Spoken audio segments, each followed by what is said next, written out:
Hold on. What?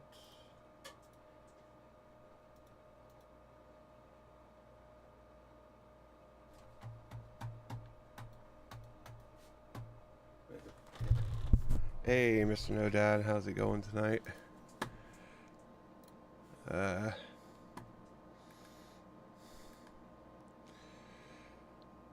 me fucking rearrange a few things here. You're doing amazing. That's interesting. I'm glad you're doing good, though. I'm doing okay.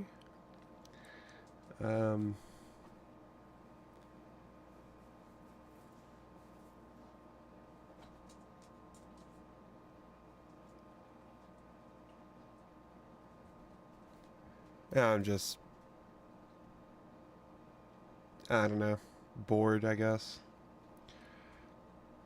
Okay, I think I could just do this.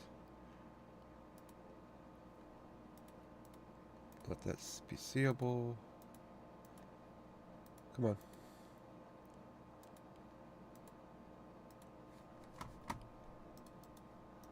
What the fuck?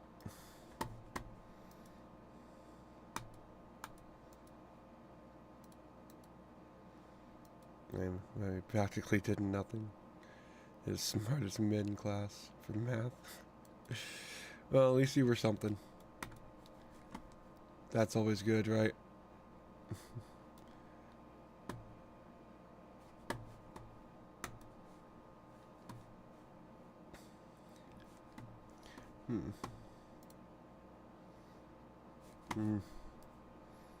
Do that. Yeah, I'll have it like that, I guess. Zoom it in. Now, what can I actually fucking... Well, hold on.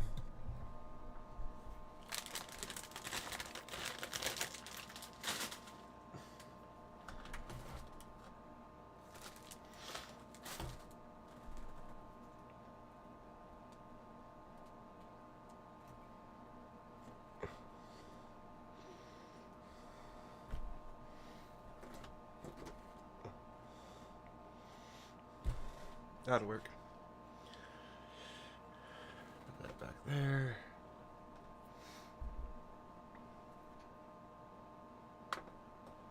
Oh, tomorrow you actually get your pictures taken. Ah, shit. I hated that. I always hated getting pictures taken. I always thought that was the worst fucking thing to do. That's not thalassophobia. No, I don't want to see no thalassophobia shit.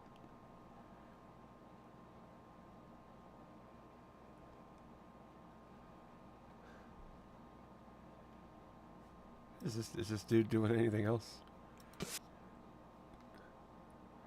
Street. This dude's fucking crazy. This dude's been marathoning the fucking Yakuza games the past couple days. On legend difficulty, no less. This dude's a fucking Chad. Let me tell you. There's something called Reddit chains on YouTube, and it reads them if you listen to that kind of stuff. Okay, sounds boring. Yeah. Attention, all Tojo members and Yakuza gamers.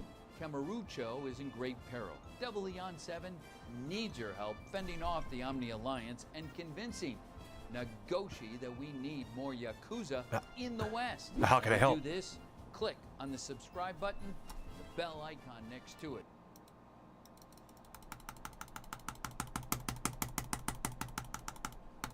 Or else, Ome wa mo shinduru.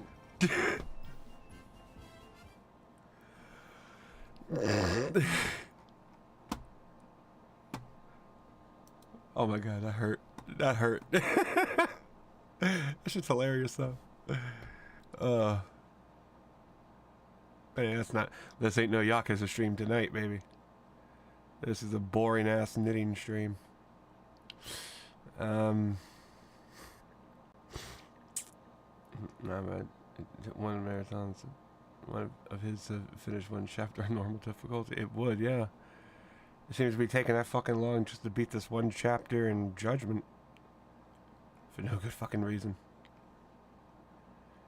But yeah, that dude's actually... I've watched some of his streams in the past couple days. It's pretty good.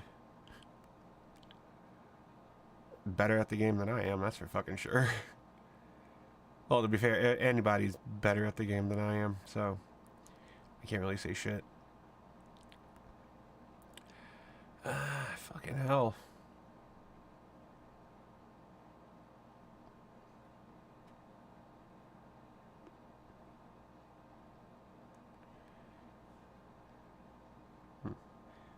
You have a tournament this weekend? Well, hopefully you win. This time. I mean, technically it's only 50-50. One team has to win, so you got a 50-50 shot.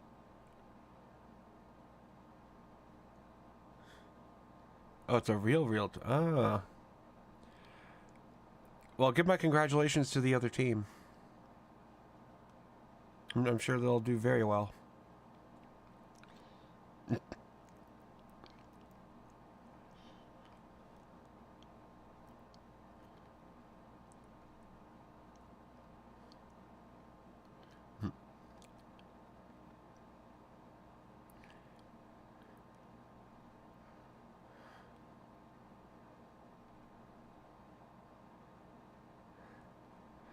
God, there's literally nothing good on.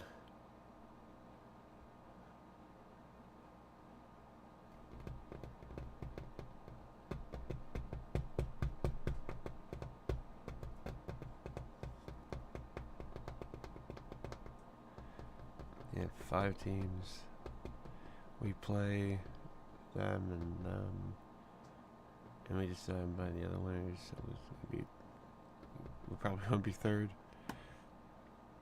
Well, congratulations. Somehow in a basketball tournament between 2 teams, you still managed third. You really are mid.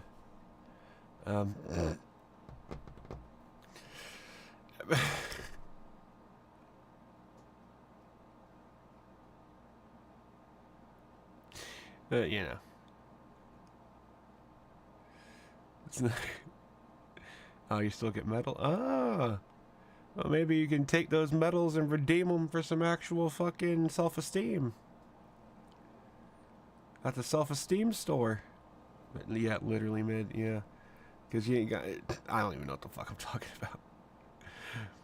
Self-esteem is probably not what I wanted to say. I'm just too fucking high to think of anything.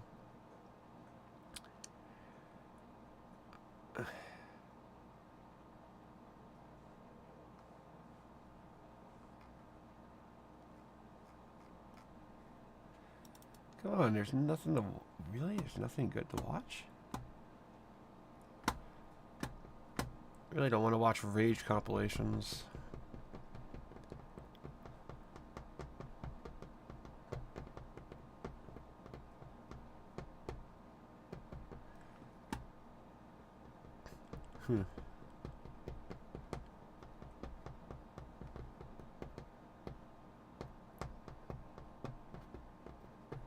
The biggest Yakuza tier list yet. Almost every single story boss rank. Hello folks, welcome to what is probably going to be one of my biggest videos on this channel. Obviously this is going to have major spoilers, as you can tell by the title, for pretty much every game in the series. Oh my god. But I will timestamp each and this every is a game North so Star? in case you want to watch just the specific... Oh, I can't watch this entire video. I haven't played all these games yet. So... That's oddly enough, that's my criteria for watching a video like that. Even though it's 4 hours long, it's like, nah, I don't care if it's 4 hours long. I haven't played all the games yet. I can't watch it. Ooh, here's something we could watch.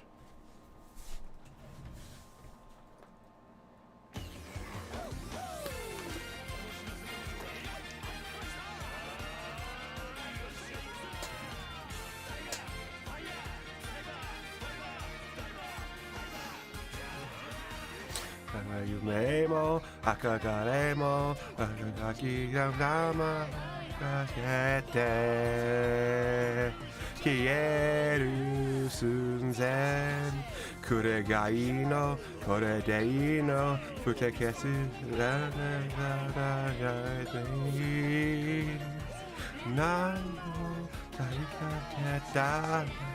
anyway, no, we ain't gonna be listening to this shit. Not well, maybe. I actually got. I started as a joke. Now I want to listen to it.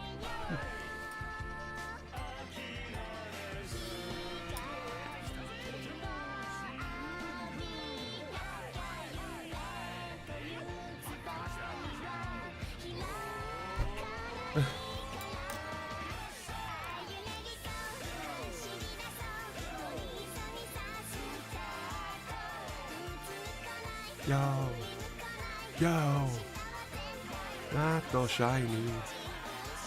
Yo.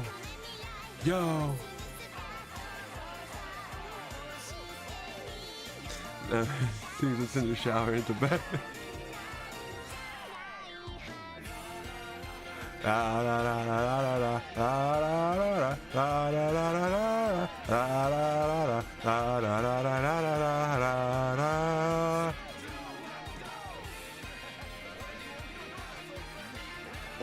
It's addicting, I gotta tell you.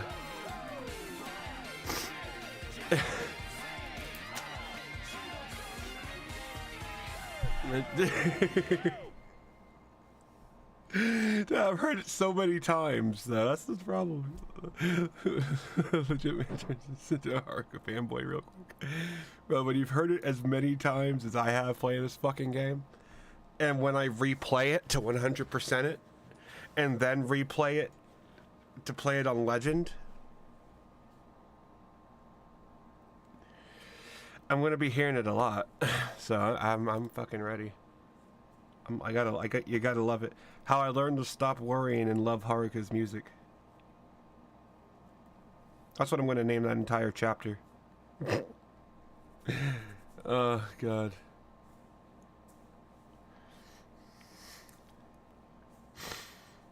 I swear to God, I love that shit though. I'm not even joking. I love that shit. It's just too good. You know what? You haven't... You ugly motherfucker. You haven't seen... I don't mean ugly. You haven't seen... You haven't seen Yakuza Z... You ain't seen shit about Yakuza 0.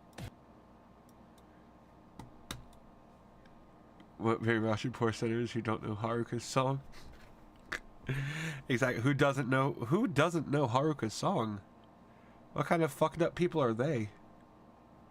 That they don't know the magic, the wonder that is Haruka's song. Yeah, only number 3. But yeah, you should go. Yeah, it's a 2-hour video.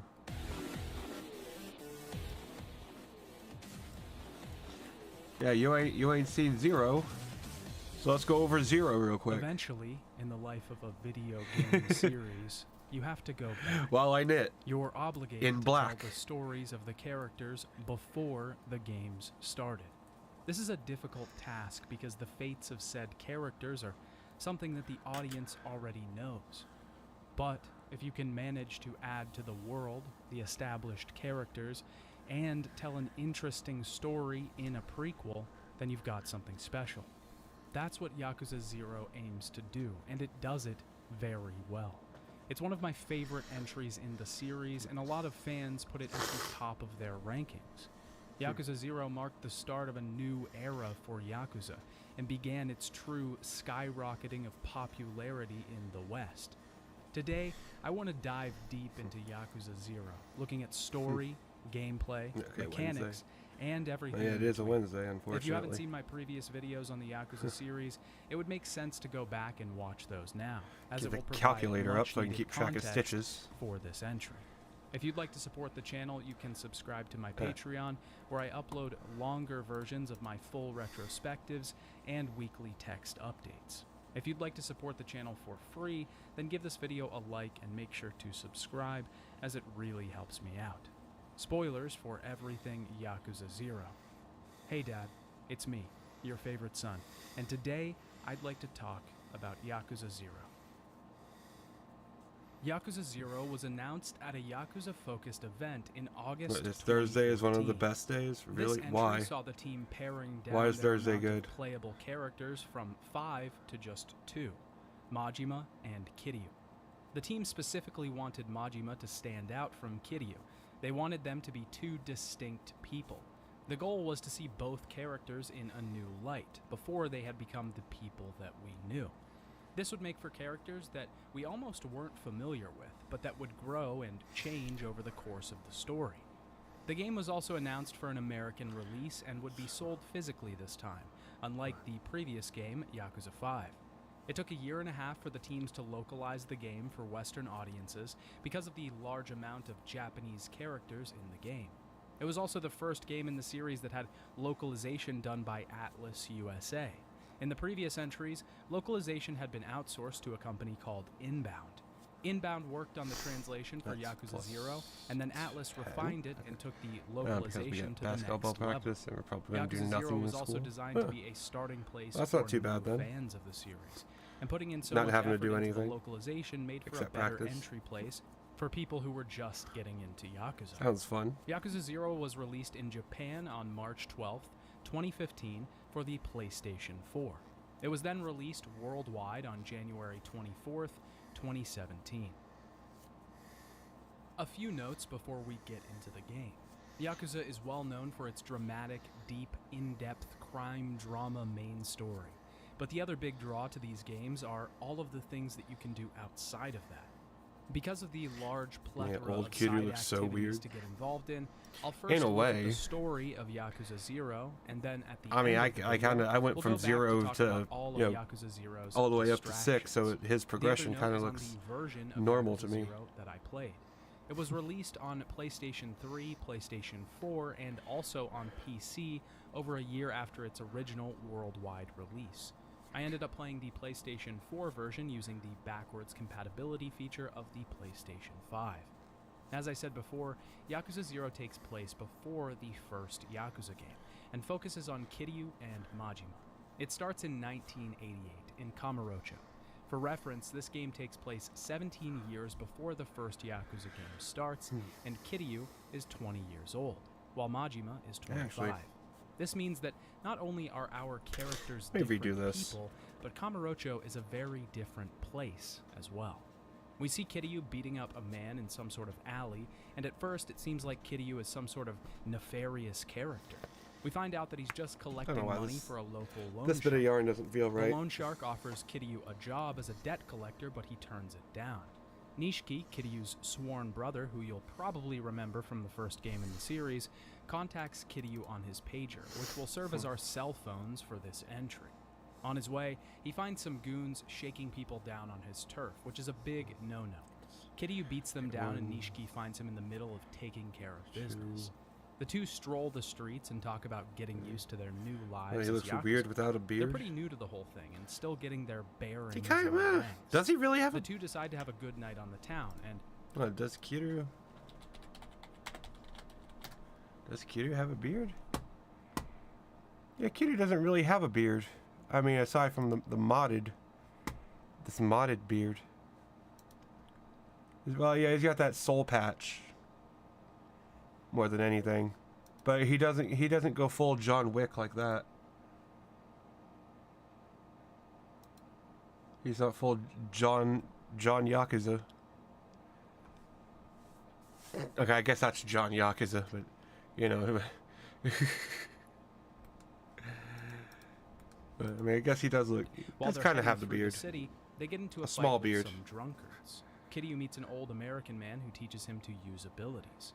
Nishiki and Kiryu end up drinking and singing karaoke. Seeing these two characters 18 years before the events that would eventually mean the downfall of not only their friendship, but Nishiki's life is difficult. You're conflicted because you know that this is long before Nishiki was corrupted, but you know what's going to happen eventually as well.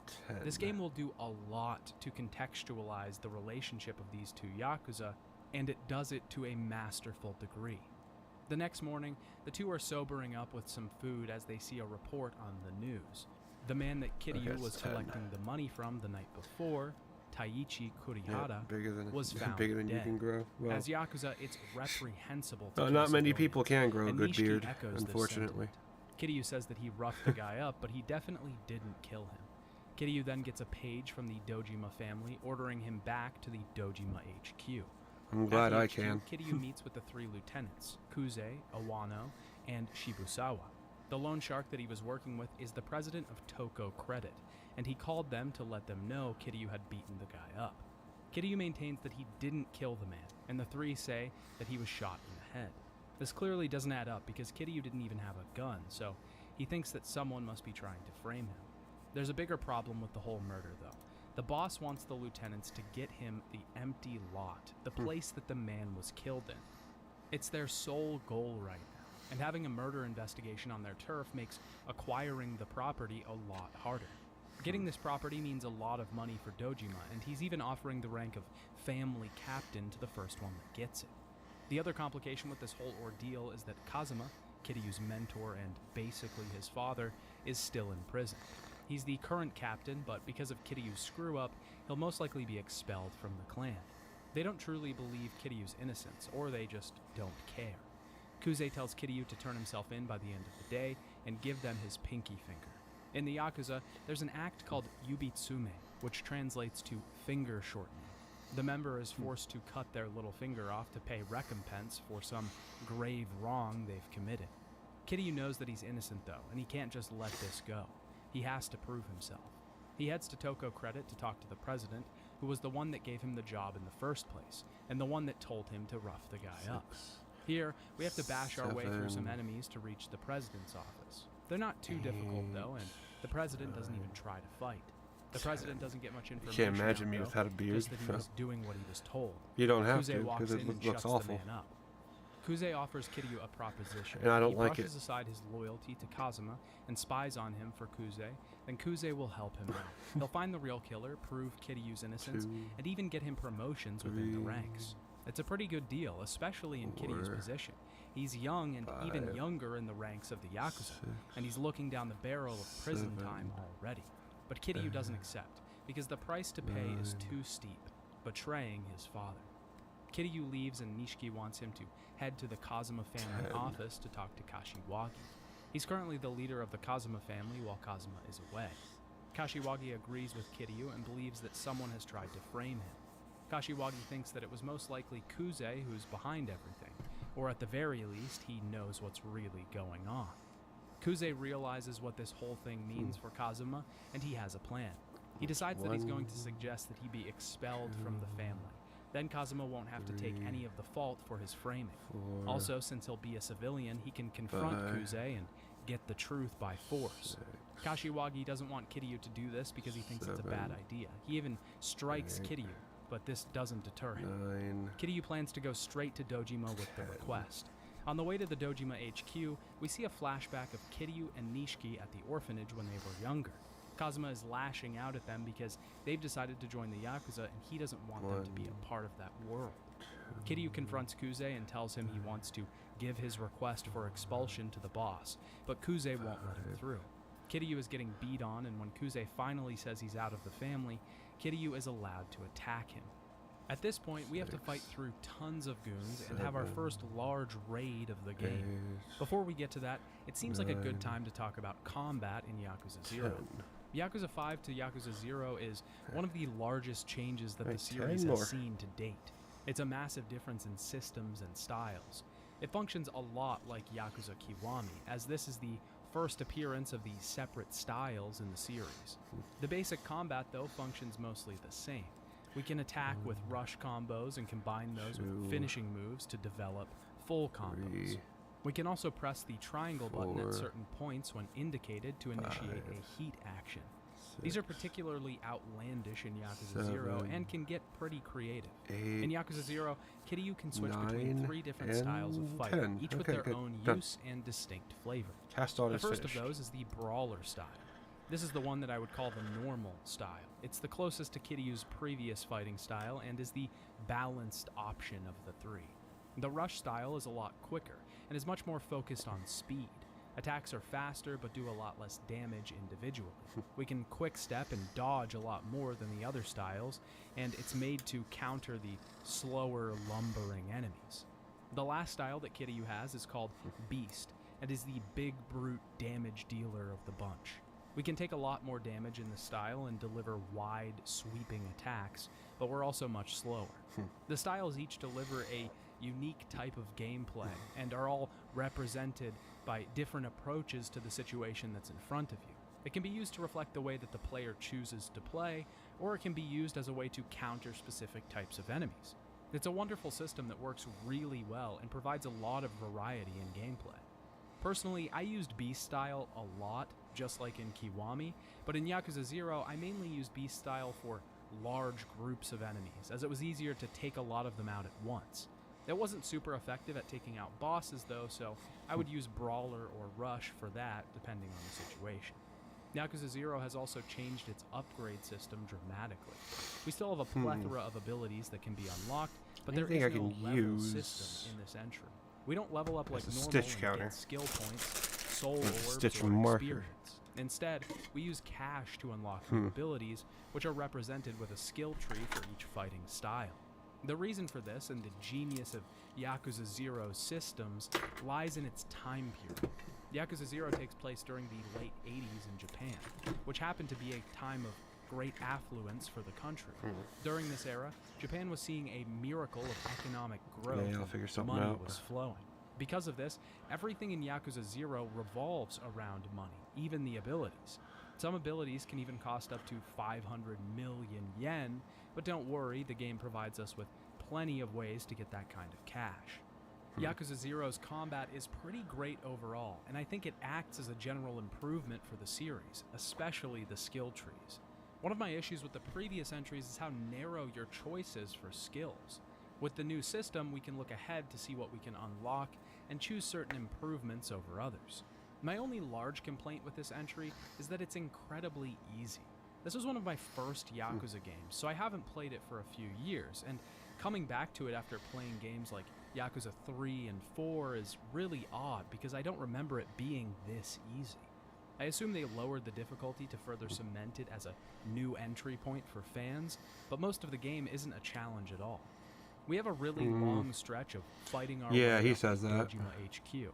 At certain points in the journey, we'll encounter Yoneda, one of Kuze's goons, who just won't stay down. When we find Kuze at the top, he won't talk and wants to fight. It's our first boss of the game, and he's very easy. He'll deliver a lot of longer combos that will punish us if we get caught up in them, but he's pretty Yeah, this easily is pretty countered good. by using the rush style. I mean, and yeah, it's pretty good. Getting out of the way of his But- attacks. When Kuze goes down, Hey, he says, the oh, it's other not that lieutenants and difficult. Dojima Bullshit. himself enter. Kuze tries to get them At least to on attack my very Kiryu, first but they playthrough it deny was. his request. Kuze said he could take Kiryu one-on-one, and he failed. Dojima is filled in on what happened and scolds Kuze for expelling Kiryu from the clan. Not only did he not get permission to expel a member, but he also just attacked a civilian. Dojima forces Kuze to remove his pinky for his indiscretions. Kiryu You're- begs Dojima to help. you're He first. promises that he'll take any responsibility the for first what time I happened played it, yeah. if it means Kazuma doesn't have to take the blame. Dojima tells him that Kazuma has to take the blame, as he's the one who brought Kiryu into the family in the first place. Dojima offers It's no fucking help at difficult, this dude. point, Damn. because Kiryu is a civilian, and he's just putting himself into Yakuza matters at this point. He tells him to leave and live the rest of his life. Kiryu is How long wandering ago the was it? streets in the rain, alone and I mean, lost. it was He one doesn't of the know what to first do, streams and that, the man or who one gave of the him first everything, Kazuma, bits probably of streams also I ever just did, so lost it was that everything long as ago. well. Kiryu feels incredibly However long ago guilty the and stream is. doesn't know where to turn to. He doesn't even have A a while. family at this point, and he's That's all failed I in know. every possible way. At this moment, a man walks up to Yeah, Kiryu 8 and okay, yeah, introduces but it's himself been as about 8 months Tachibana, then. telling Kiryu that he's been waiting to meet him. So that's how long ago Kiryu my first heads to Yakuza game Tachibana's was. office It was with him. The almost strange man 8, tells maybe him that 9 he's months in ago. real estate, and he too Probably has just an 8. interest in getting the empty lot. On top of that, he happens to know everything about Kiryu, his upbringing, his time in the Yakuza, and basically everything. He wants to get the lot, and it's in Kiryu's best interest as well. If the lot goes to one of the lieutenants, they will become captain and expel Kazuma from the family. Tachibana also offers to prove Kiryu's innocence along the way. Oh yeah, and he has a prosthetic hand for some reason. Kiryu is pretty reluctant to trust this man at this point, because he isn't sure what his motives are, hey. but he takes his business card anyways. Kiryu meets Nishiki at the Kazuma Man, he's got the family fake hand, office. bro. He tells Nishiki everything, and his friend invites him inside. He thinks that Kashiwagi might be able to help, but Kiryu is a civilian now, and he decides he should just keep his distance from everyone for a bit. We head back to Kiryu's apartment, which is a quaint little place. Nishiki shows up later anyways and said he told Kashiwagi everything that happened. Nishiki says that Tachibana is a pretty prominent figure in Kamurocho. Apparently even the Yakuza are hesitant when it comes to dealing with the man. He buys up tons of property and pushes out the residents at all costs. Kiryu decides to do his own research around the town the next day. We have to make our way around the city at this point and find people who know about Tachibana real estate. We eventually stumble upon a cafe owner who is being harassed by some Yakuza. He was originally paying them for protection, but when Tachibana came along, they were nowhere to be found. They don't deal with Tachibana, and the cafe owner decides to decline their services. Kiryu asks him about the mysterious man, and he says that when Tachibana sets his sights on you, he doesn't stop. His people know every little detail of your life. The cafe owner points Kiryu to the Hakuya building on Shichifuku Street, where he met the man that works for Tachibana. The building is mostly abandoned at this point, and there's only one real business left in operation there. It's a small bar, and the owner tells Kiryu exactly what happened. The Jinsai family were offering protection in this area, and one day, Tachibana Real Estate scared them all off. They came around and announced that they owned the building and wanted everyone out. Most of the businesses ran away as soon as they figured out it was Tachibana. Just then, some Tachibana men show up, led by a man named Oda. He offers the man 2 million yen to leave and keeps piling on stacks of money. The man keeps refusing, and when things are about to come to violence, Kiryu steps in and scares the guys off.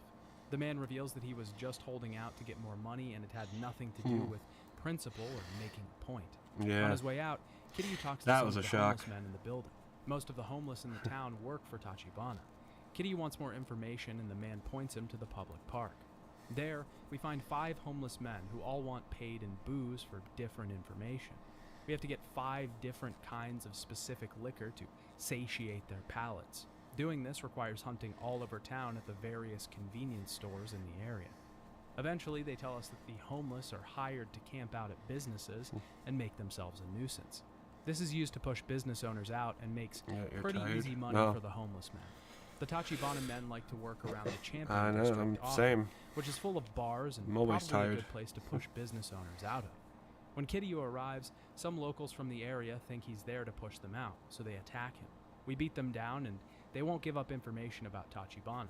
They claim that he's protecting them from being run out by the Yakuza. Oda shows up and agrees. He wants to know why Kiryu is investigating them. Kiryu tells him about his encounter with Tachibana, and Oda wasn't aware of it. He recommends that he ask Tachibana all about the company himself. Before he leaves to meet with Tachibana again, Oda says that they're protecting residents from being pushed out by the Yakuza, as Tachibana actually cares about this city. Oda explains that the residents at the Hakuya building had all pushed out the previous residents who had been there for ages, so basically, they deserved it. When Kiryu arrives at the offices to meet with Tachibana, the guards won't let him in. They say that someone upstairs gave them his description and warned them to not let him in. We have to beat through the crowd, and Oda is upstairs waiting for us. He says that the guards were a test. He wanted to make sure that Kiryu was worth his salt, and his next test is to fight Oda himself. Oda is actually a kind of tricky fight.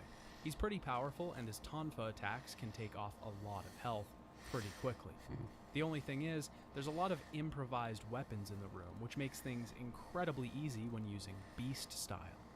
Tachibana shows up after we defeat Oda and reveals that he has Oda test Kiryu. Oda is his right-hand man, and he couldn't hire somebody without making sure that Oda had some say in the matter. Winning the fight was evidence enough for him.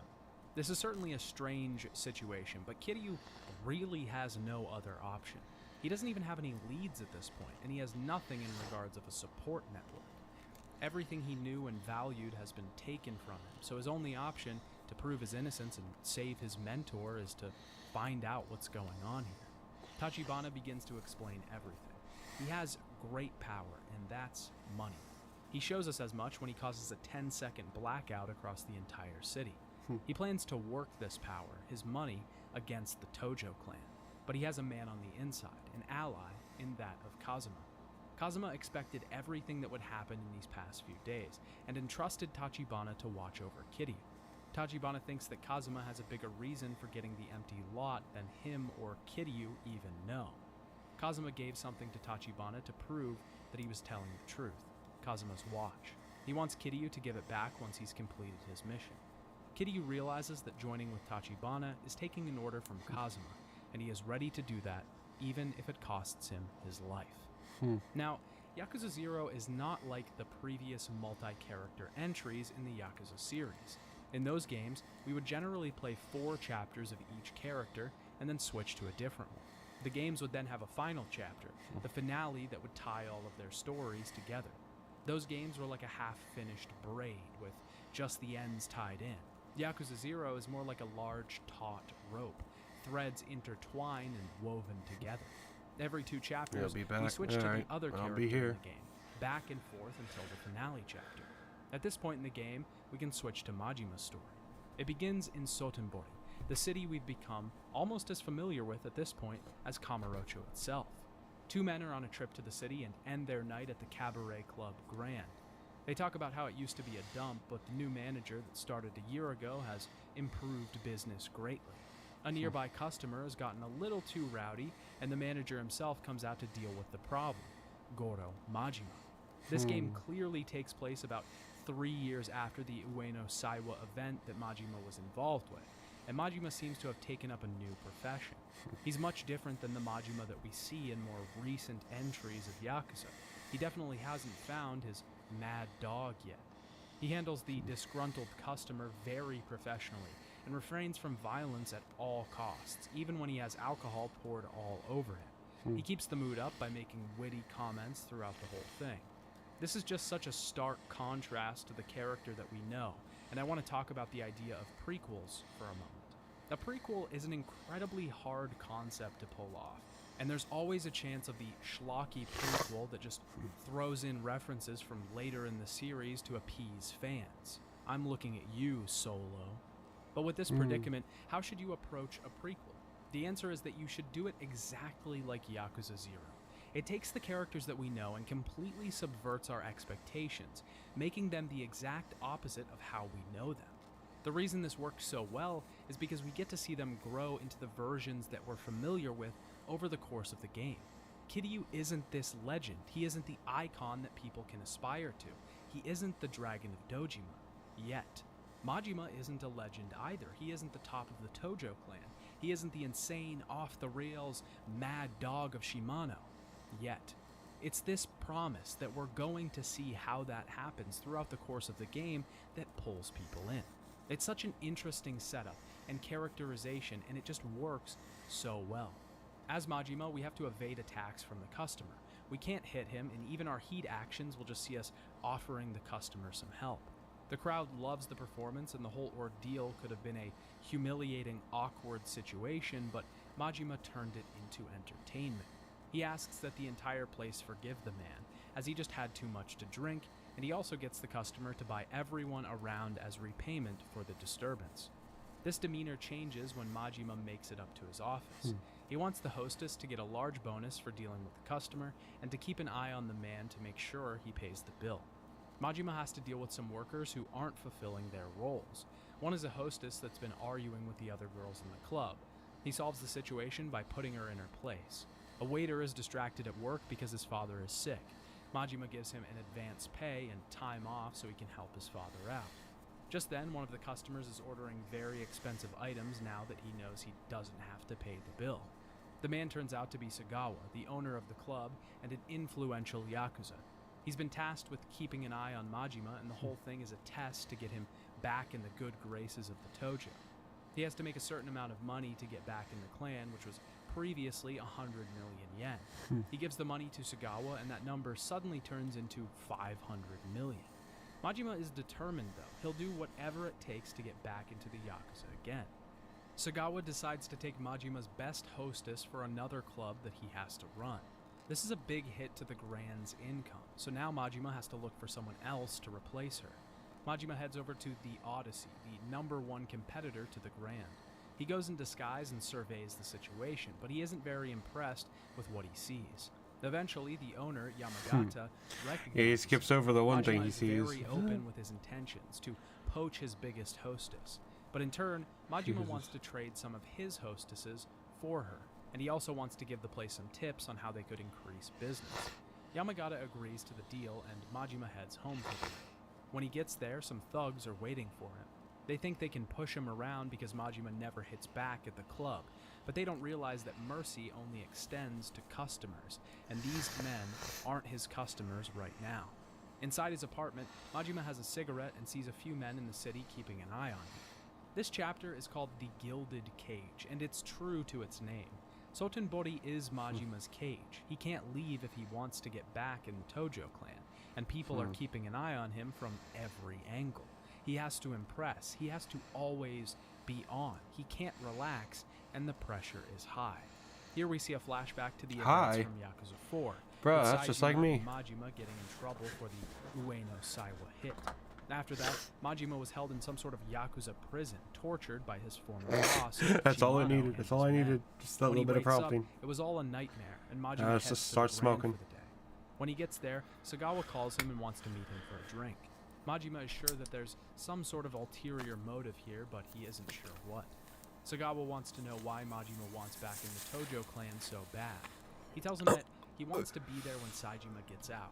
He wants to greet him as his sworn brother. Sagawa doesn't understand this, as his sworn brother is Shimano, but he says that he would never die for him. Sagawa finally gets to the point and asks if Majima would kill to get back into the Tojo. Sagawa believes that this would prove Majima's loyalty and resolve to the family, and would be a true test for him to get back into their good graces. Majima doesn't want to do it, but Sagawa is just going to make things harder for Majima, stopping the deal with the Odyssey and preventing him from making the money he needs to get back anyways. Sagawa tells him that he has to kill a man named Makoto Makimura. He runs a prostitution ring in Sotenbori, stealing young students and putting them on the street to earn money. Sagawa doesn't know where he is, but he does use the local telephone club to get clients. Majima has 2 days to complete the job, or he'll be killed. The next day, Majima heads to the telephone club, and he talks with a woman that knows about Makimura. She gets cagey very quick when the name is mentioned, but Majima tells her that he's writing an article about the man. The two meet up, and Majima keeps his cover of being a big star journalist. Ako doesn't want to talk until she gets something in return, though, so we have to take her to get food, go dance, and get her a stuffed animal. At the Of disco, course. some men try to rough up Bitches the girl, love stuffed and animals. Majima has to deal with them. In return for protecting her, Ako gives up some information on Makimura. Apparently, he isn't anything like Sagawa made him out to be. He's actually the opposite. He runs a chiropractic clinic in the city called Hogushi Kaiken. He actually protects girls who work on the streets, and he never asks for money in return. The only thing he does ask is that they let him know if they meet someone with a bat tattooed on his arm.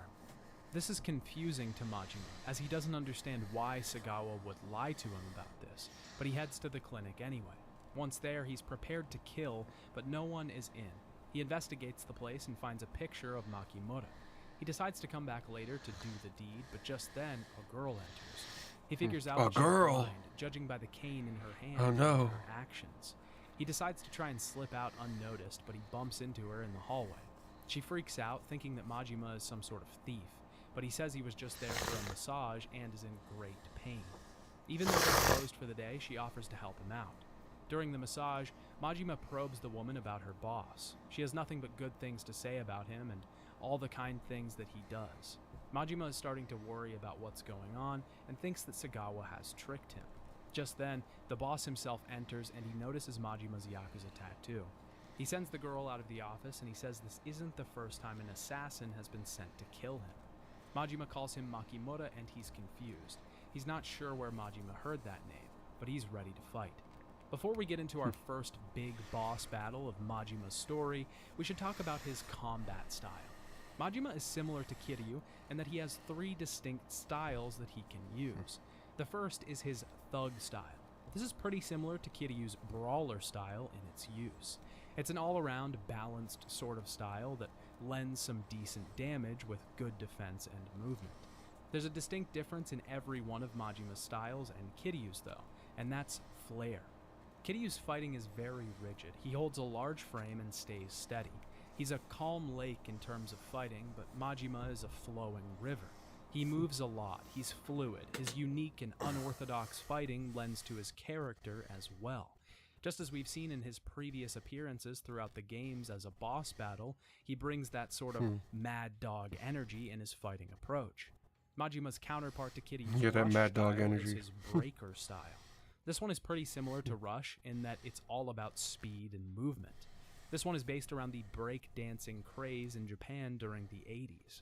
This one can be used for major crowd control though, especially when Majima spins on his head, using his legs to attack. The last style Majima totes is the Slugger style. This is most similar to Kiryu's Beast style. We see a stronger Majima that constantly wields a bat. He delivers powerful attacks with his weapon and can provide large swipes that punish enemies thoroughly. The downside of this is that Majima can't do any sort of grab attacks in this stance. Overall, I think I used Slugger the most because it deals with crowds of smaller enemies very easily. I generally tried to use the Thug style for bosses, but Slugger is much more proficient at single target damage than Kiryu's Beast style is, so it was a viable option. I didn't use the Breaker style very much at all, as I found it kind of odd and it just didn't give me results like the others. With all that being said, the Massive Man is kind of an awkward fight. He's not very difficult, but the environment makes it hard to fight him. We're trapped in this tiny little room and we don't have a lot of space to work with. Some Omi men interrupt their fight and are looking for Makimura. Majima is confused because Makimura is standing right in front of them. Eventually, they call the man by his real name, Wenhai Lee. The girl enters at this time and we realize what's actually going on. Makoto Makimura is really the girl, and this man has been using her name to protect her. The Yakuza take her and shoot Lee. Lee saves Majima from getting shot and we defeat the men there before heading out to rescue the girl. We find Makoto on the streets and we have to lead her around. There are a ton of Yakuza patrolling the area, and if we get caught in their sights, we have to battle them. We want to avoid this though because Makoto has a health bar here, and during battles she can actually take enough damage that we get a game over. We can avoid the groups of Yakuza by hiding in crowds. Majima eventually gets the girl out of harm's way near his apartment, but she collapses and begins sobbing. Not only is being chased by tons of Yakuza that want to kill you terrifying, but she's blind as well. She has no idea what's going on and has completely resigned herself to Majima. Majima's second chapter ends with him staring at his dagger, conflicted as he realizes that he still has to kill her. At this point, we jump back to Kiryu, and Yakuza 0 has a neat little feature that provides a short recap as you're switching characters so that you don't forget what happened in between chapters. That is nice. Kiryu is at the batting center with Nishiki, discussing his new job with Tachibana. He's basically a real estate worker now, and he needs some new threads for the job so he doesn't look like a Yakuza. He gets a new suit which is almost just as Yakuza as before, if not more. Kiryu has to meet with Oda today for basically a training session. They meet with an old man who has some squatters living in his place of business. We get this really funny sequence where we have to choose what Kiryu should do or say, and even have a quick time event to give a business card. Yamanoi, the old man, says the squatters at his place won't leave, and they're backed by Yakuza. Oda wants to deal with the situation, but we have to get a gift first. The two enter the building and talk to Suji, the man squatting there. He doesn't want to budge and won't reveal the Yakuza that are protecting him. Hey, The sweet. Yakuza reveal themselves Hey, how once you we're doing inside, tonight, dude? though, and Kiryu has to fight them, as they're asking a ridiculous amount to get them to leave. After the battle, they reveal they're with the Tai Hai Yeah, Association. you're good. a Good. I'm Wano glad you're doing one of good. the Dojima family I like to hear lieutenants. that. With the Yakuza defeated, though, Tsuji leaves the I'm place. okay Oda myself. sends Kiryu to go report to Yamanoi and meet with Oda at Sedana when he's done. Kiryu meets Nishiki at Sedana, Yeah, and just my surprised to normal find knitting him. stream. It turns out he's a good friend of Reina, the woman who owns the place. We're seeing the origin of the boys Watching finding some their Yakuza water 0. Oda is running late, but eventually arrives beaten and bloodied with Awano's men I read the behind title. him. Like, Awano has taken the I'm- whole I'm thing black. to the Yakuza themselves. yeah. Hey, Kiryu that's left yeah. the I'm sorry. Yakuza I'm and sorry Nishiki for that up to be with the way I Tachibana. reveal that to people. Nishiki But yeah, gets I'm mounted black. and Awano slams his head against the bar. Kiryu is forced Yeah, I into a know. confrontation when Okabe, one of Awano's men, starts If talking more bad people about can read it Nishiki. like that, I might get Awano some viewers. confronts Kiryu outside, and Kiryu tries to use fists to solve it, but Awano won't It's like let him. knitting a He hat. tries to get some I'm information black. out of Kiryu. Like, and why figures does out that matter? Kazuma is involved with Tachibana, but they don't know who owns the empty lot yet. He Yeah, that warns would be Kiryu here hilarious. that if he doesn't give him Tachibana, his friends are Like going knitting to in a get hat, hurt, except I'm and white. they'll hunt him down. After Kiryu tells him what happened, Oda has his reservations. He thinks Kiryu will give Tachibana over to the I could do Yakuza it. to clear his name. This causes Oda to call Tachibana and tell him to hide, and not tell anyone where he is. Kiryu makes it clear that he doesn't plan to give over the man, and Nishiki protests. But yeah, black is this probably the worst strongly. color to actually be Kiryu heads to knitting the with. empty lot on his way home and finds Tachibana It's there just, anyway. it's terrible. He tells him that even though it seems Yeah. like it, the situation isn't that dire. He has found no evidence to link Kuze as Oh, the that would one be behind funny, the though. framing, so it must be another in the Dojima family. Tachibana leaves and tells Kiryu to lay low for a bit. Shortly after this, we meet a man who gives us the cash confetti ability. This allows us to throw a pile of cash out when enemies are approaching in the streets. This will distract them and cause them to go for the cash I instead am of a us, knitter. Yeah. avoiding random encounters if we But I so can't be choose. going around This saying was that. a welcome addition to this entry, especially after I can't the be in the hood absolute saying I'm a knitter. catastrophe that was random encounters in Yakuza 5. I think the option to avoid them should always be there, especially since Yakuza is trying to cater to such a wide audience. Although when there are some people that play these games. I guess when there's a just because of fucking the story when the and want to apocalypse happens in beeline this through country, that. though, I'll be There are ready. some people that play these games just for the side People stuff. keep me around want just to get make that fucking as clothing. quick as possible. There are even some people that just enjoy the culture presented in the I'm useful. atmosphere of the game. No one plays Yakuza to get into as many random encounters as possible. Kiryu also kills some time here as we're introduced to the cat fights minigame, which we'll talk about more in the distractions section. I hated After that. Kiryu gets back to his apartment, we see the lieutenants of the I hated the Dojima cat family fights. meeting. They assume that Kiryu will Yeah, not tell- be giving up I'll tell your Tachibana grandma to join anytime in as soon well. and gets You permission should. from Dojima to start a hunt for Kiryu. I'm surprised. Kuze wants Yeah, him I'm kept surprised you haven't alive learned how to so he knit can from make her. him kneel before he kills him. It's fun. They also make sure to tell Kashiwagi and Nishiki that they want their help. In the If city, you're we're accosted number by tons of oriented, Dojima it's really family fun. members. We have a time limit to defeat each group of enemies so that we can get away before reinforcements arrive and we're surrounded. I won't say that Yakuza 0's No, combat she hasn't system knitted in a is my while. favorite, Ah, but it that's is a shame. really good. The main thing that's on full tilt Well- here is the satisfaction in fighting. It's always been extremely Nah, I pleasing wasn't to gonna- just nah, I ain't gonna say wipe that. out a group of enemies, but with Ah, the he was UI like 8 changes and she and knitted system you a sweater? upgrades, it's as Oh, satisfying that's as ever. nice. When you kill an enemy, there's a cha-ching sound. That's the Money one thing I flies haven't all over done the for place, anyone is make them a modifiers sweater. Pop up on the screen, and it just feels so much more impactful That's when you just- take that's down too much 3 effort at for other once. people. Kiryu eventually takes down Kawamoto, For something I don't know a they'll ever large even Dojima wear. member, and is free of the men chasing him for now. He needs a place to hide though, and a stripper offers him a hideout that he Yeah, can it still use. fits you because she She made it leads really him big. into her boss's Well, that's office, good. She which has a future-proofed it. secret entrance to a set of tunnels that She was can smart get him enough out to of do there that. quickly. We soon realize, as Kiryu is walking away, that the woman has just sold him out. Just then, Kuze, the psychopath that he is, rushes I know, I down have the one tunnel sweater on a that's pretty motorcycle fucking and big, if I could smashes ever find Kiryu it. with a pipe. Kuze tells him that he's half-assing his approach to the situation. It doesn't matter if you fall down, you just have to get back up. That's the way of the Yakuza. Kuze is going to keep coming at Kiryu no matter what. We have to fight Kuze another time, and he's not that strong. Our heat actions take off huge chunks of his health. He also uses his pipe to deal big damage. Yeah, and Kuze block. in that The fight right finishing there is a move will bitch. break through his guard pretty easily. Literally, you use beast Kiryu mode hesitates for and a you can moment go with Kuze's untouchable in it. pipe in his hands, but he puts it down, I deciding did not it. to kill the man. This is a really big moment. It would have ended a lot of his troubles, albeit probably getting him in more trouble to just kill Yeah. Kuze there and then. But he didn't. I think this is one of the first big moments that establishes Kiryu as the man that he is, one of restraint. Even though he knows that Kuze won't stop chasing him, he doesn't end it here. Kiryu continues through the your sewers teacher and did one of arrives the at most the dance a-hole club with things ever. Awano grooving on the Really? stage. Awano tries to tempt Kiryu again with money and ending all of this. The only payment he requires is turning in Tachibana. Kiryu refuses yet again, and Awano reveals that he knows about Sunflower Orphanage, the place that Kiryu and Nishiki came from. He says that he gave the old caretaker a ton of money, and it would be a shame if anything happened to the place. This is when Awano stops being nice and loses it. He pulls a gun on Kiryu and tells him he virtually has an army outside.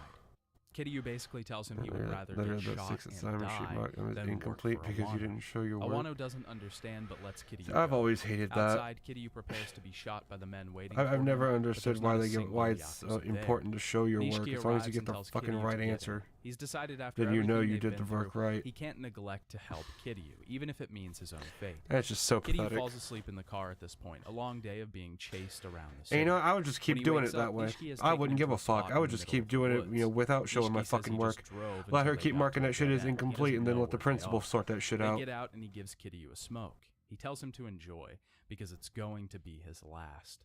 At this point, Nishiki pulls a It's gun to on save Kiryu. every He single explains that fucking... even though he doesn't save want to every kill single his one. sworn brother, he wants this to end. And that way present it to the principal, and that way, when every single assignment is technically incomplete, then we'll see what the fuck happens to her job. And your parents yelled at you because they thought you hadn't been doing your assignment. Well, that's why you gotta save them. You gotta bring them home so they're like, yeah, I He doesn't fucking wanna see did it. Kiryu have to Bitch face marked a it incomplete. torturous, slow death at the hands of the Dojima.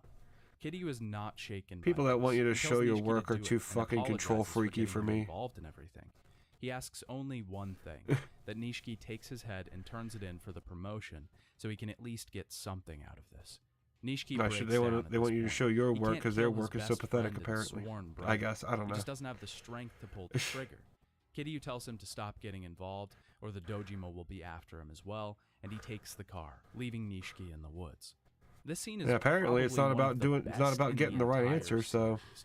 It builds on you know what both you could do. characters so much in such you a could short just amount do. of time. You could just It makes do us the realize work, that show the Nishiki was work, almost but not the willing to answer. kill his brother to put him out of his misery. Just to piss her But off. even then he It's like, oh, couldn't you do didn't it. show your He work. couldn't Okay, I'll only rationalize show my the work orders then. that the Dojima And then family the gave answer him. will be a question It mark. also cements how Kiryu deals with problems, resolve in the face of danger. It begs the You same ain't wasting question that we time asked solving them way yourself. back Exactly. in the first Yakuza game Search it when up Kiryu was online. confronted by Majima. Did he know Well, I that would have just Nishiki used a wouldn't pull the calculator, but you trigger? know, that Is was he me. just that good at reading people, or did he just not care if he died? Not only all that, but it's incredible. That's basically all I did, even if I could look it up online. Down and all of this raw emotion coming out of him, clearly not able to. Because keep learning to use a level-headed calculator in is the more situation. useful. After this, we jump to Majima again. He's brought Makoto to a safe house owned by Yamagata. Makoto doesn't have any information on the man that Lee is looking for, the one with the bat tattoo.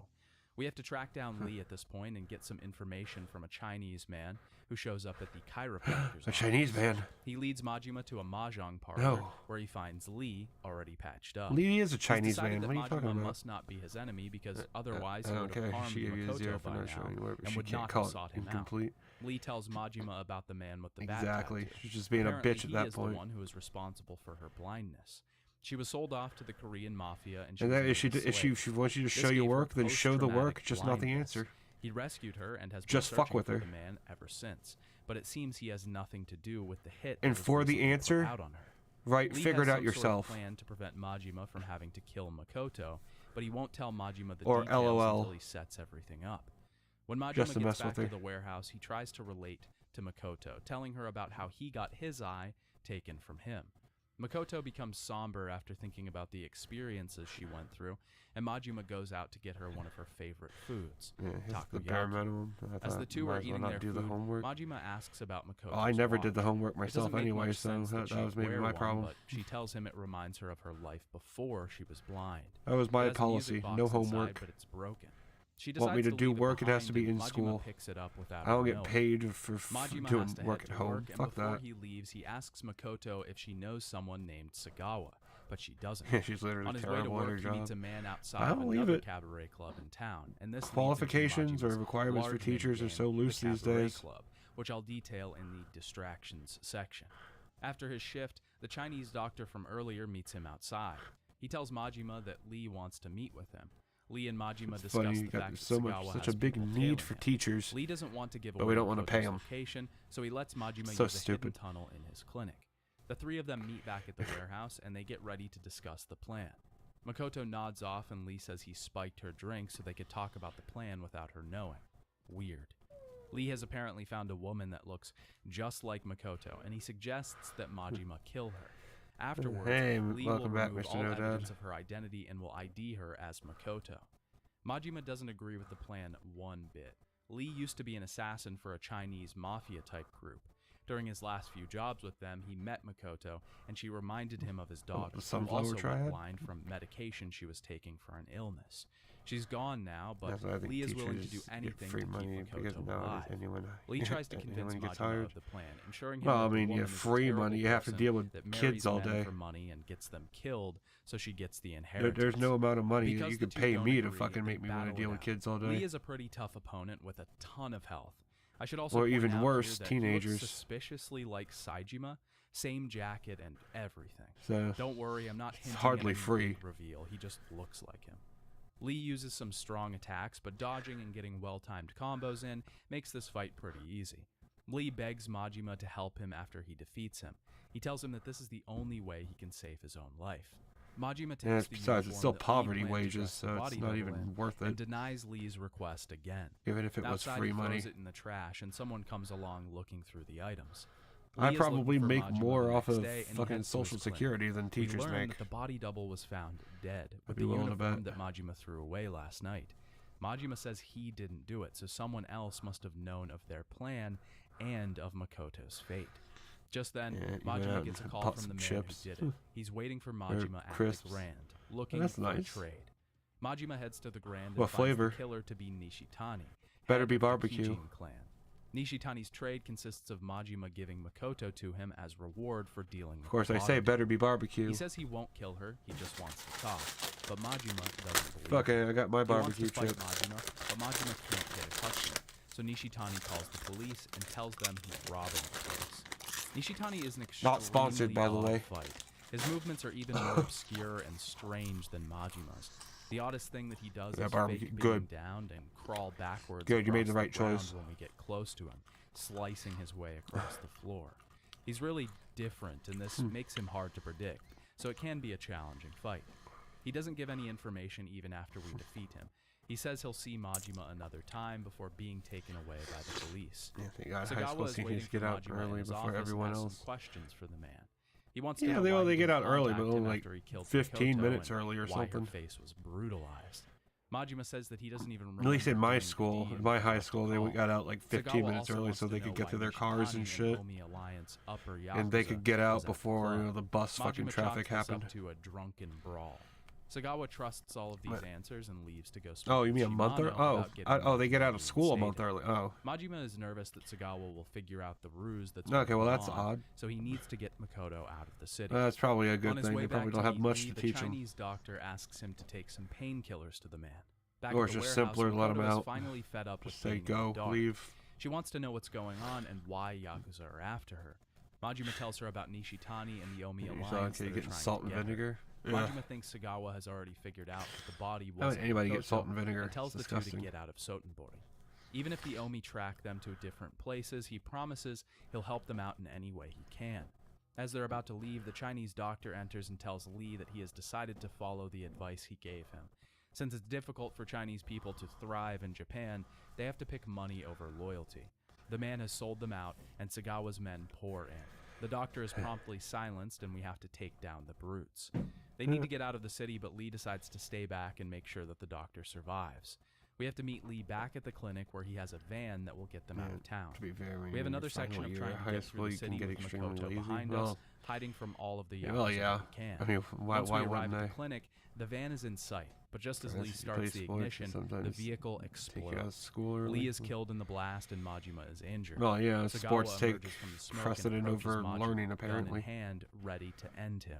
He says he was actually School makes going more to money talk off to Shimano sports, this I think, time, than it but since does anything Majima else, so betrayed why him, not? He's dead. Before he can do it, he's shot Isn't by like I've someone, never felt the this man that lazy would in high become school. the third chairman of I the did. Tojo clan. He disarms Sera, and before Of course, I Majima was can just get any lazy to begin answers, with. he knocks him out cold. We jump back to Kiryu, and his apartment has been destroyed by the Tojo clan still hunting him. Kiryu is in a rough spot. He has nowhere to go at this point. He could go to the Kazuma family offices, but he doesn't want to get Kashiwagi in trouble. He's just wandering the streets at this point, hoping not to get caught.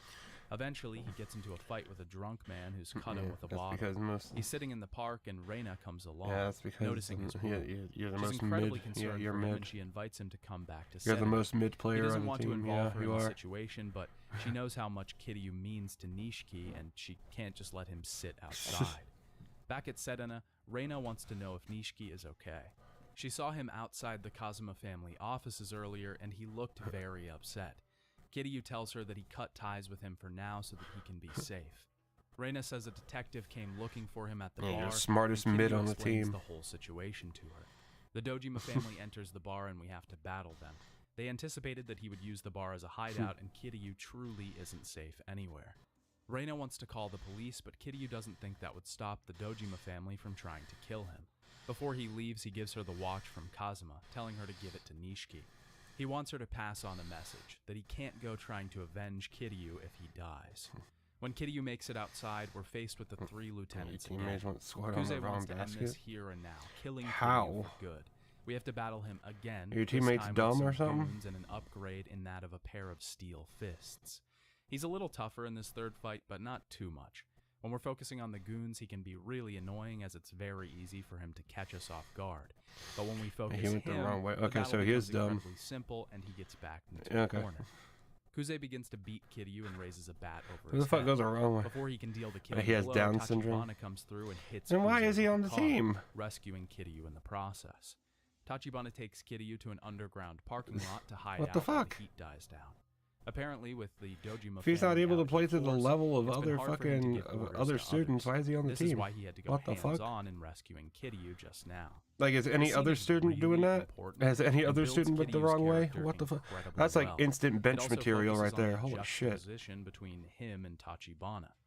Kiryu says that he I get they hasn't probably realized have it to till let him now, on the but he's team. been relying on everyone But, like, else for around fuck's him sake, to save him. Have some Tachibana, standards. Nishiki, even I don't Reina. give a fuck if he has didn't Down have these syndrome. He people has to be around, held he to the wouldn't have exact even same made it standard this as far. everybody This else. makes him feel two things. If he wants to be One, on that he's team. reliant on others, which he doesn't seem comfortable with, because he doesn't want to bring other people into this mess.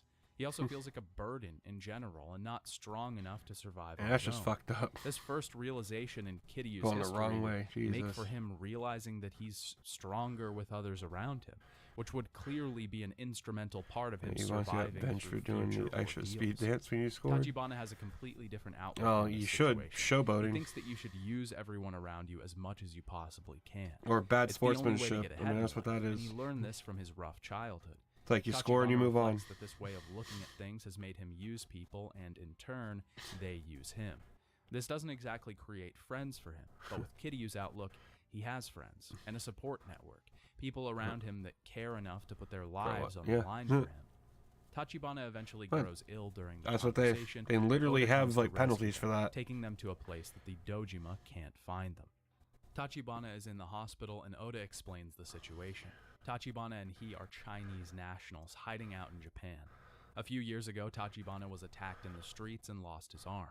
Because of how much blood he lost, he had kidney failure and has to have steady dialysis to mitigate. Bruh, how do you lose so much This blood you get complicates kidney things for failure? them and makes it harder to battle the Dojima family and gain control of the empty lot. Before Oda takes Kiryu out of the room, Kiryu notices Can a you get bat kidney tattoo failure on from blood Tachibana's loss? arm. At this point, Oda takes Kiryu to Little Asia, which has made a return in this entry. We meet Elder Chen, the leader of Little Asia. Oda tries to get him to let Kiryu stay there, but he doesn't want a Dojima family member on their premises. The two have been at odds for years because of the Dojima stealing turf from them and killing their men. Tachibana Oh, okay, I recommends guess you that should, I Kiryu guess you stay can. in The West Park homeless How camp, much money you as got in the your Dojima wallet? most likely Nothing. won't look for him there. Kiryu defends Why would the you think I camp have from some money? thugs trying to hunt the homeless men in the park. Oda picks Kiryu up the next I morning. had and money, I explains wouldn't be that they're streaming. heading to the Tojo HQ.